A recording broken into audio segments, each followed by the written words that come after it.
السلام علیکم عزیز طلبہ، کیسے ہیں آپ سب؟ آج ہم اپنی اردو کا سبق نمبر 10 پڑھیں گے، جو کہ ہے متوازن غذا۔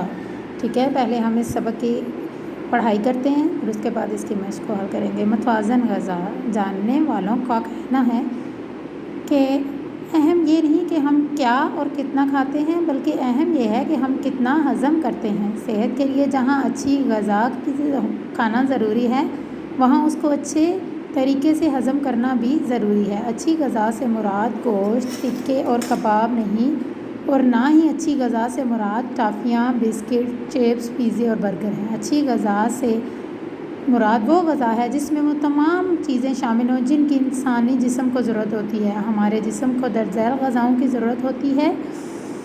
لحمیات نمبر 1 میں ہے لحمیات، یعنی گوشت، اناج، دالیں، دودھ، دہی، انڈا، پنیر وغیرہ۔ یہ چیزیں ہمارے جسم میں خون اور گوشت بناتی ہیں۔ نمبر 2 پر ہے نشاستیں، یعنی گندم، چاول، آلو، شکر، پھلوں اور سبزیوں کا پھوک۔ یہ چیزیں جسم میں طاقت اور حرارت پیدا کرتی ہیں اور نظام ہضم کو درست رکھتی ہیں۔ روغنیات، یعنی مکھن، گھی، تیل، بادام، اخروٹ، پستہ، مونگ پھلی وغیرہ، یہ جسم کو چکنائی فراہم کرتی ہیں اور چربی بناتی ہیں۔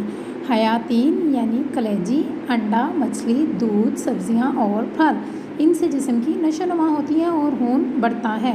نمکیات والی غذائیں، یعنی دودھ، نمک، پالک، کلیجی وغیرہ، ان سے ہڈیاں مضبوط ہوتی ہیں، خون بنتا ہے اور جسم کا اعصابی نظام بہتر طریقے سے چلتا ہے۔ اپنی غذا میں مذکورہ تمام چیزیں یا ان ایسی دیگر چیزوں کو شامل کرنے سے ہی جسم کی مکمل پرورش ہوتی ہے۔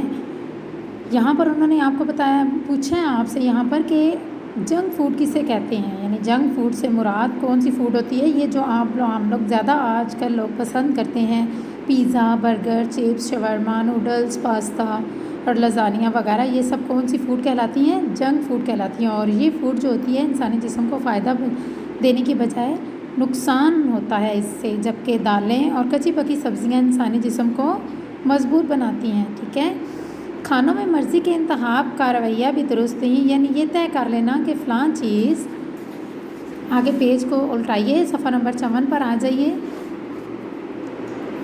کھاؤں گا اور فلاں نہیں کھاؤں گا، بلکہ کھانے کے لیے صاف ستھری جو چیز دستیاب ہو حسب ضرورت کھا لینی چاہیے۔ کھانے کی مختلف چیزیں اپنے اندر مختلف فائدے رکھتی ہیں، مثلاً ہری مرچ نزلہ زکام روکتی ہے، پودینہ کھانا ہضم کرتا ہے، پیاز مضر جراثیم کو ختم کرتا ہے، ادرک سے پیٹ میں ابھارا نہیں ہوتا، لہسن خون کو پتلا اور رگوں کو صاف کرتا ہے، لیموں مختلف بیماریوں کے راستے میں رکاوٹ بنتا ہے، مولی، گاجر اور تلی کے لیے بہت مفید ہے، گاجر نظر کو طاقت دیتی ہے، شہتوت گلے کی اچھی حفاظت کرتا ہے، ٹنڈا اور انار جسم کی گرمی کو دور کرتے ہیں، بادام دماغ کو تیز کرتے ہیں، تربوز اور جامن گردے کے لیے مفید ہے، مچھلی بانوں کے لیے مفید ہیں، پالک اور کلیجی خون کی افزائش کرتے ہیں، دالیں جسم کی ٹوٹ پھوٹ کی مرمت کرتی ہیں۔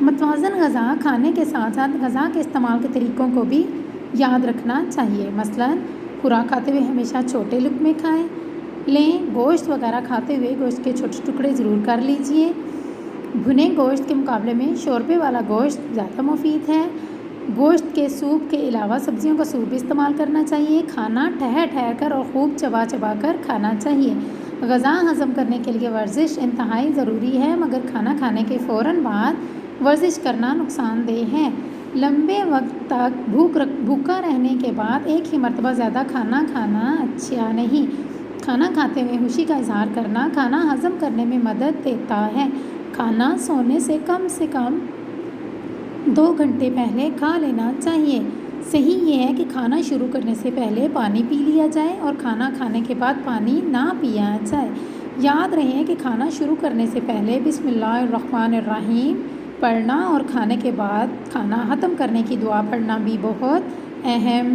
ہے۔ یہ جو ہے یہ اس کہانی کو راشد حمید کلیامی صاحب نے لکھا ہے اور یہ ان کی کتاب ننا ڈاکٹر سے لی گئی ہے۔ ٹھیک ہے، اللہ حافظ۔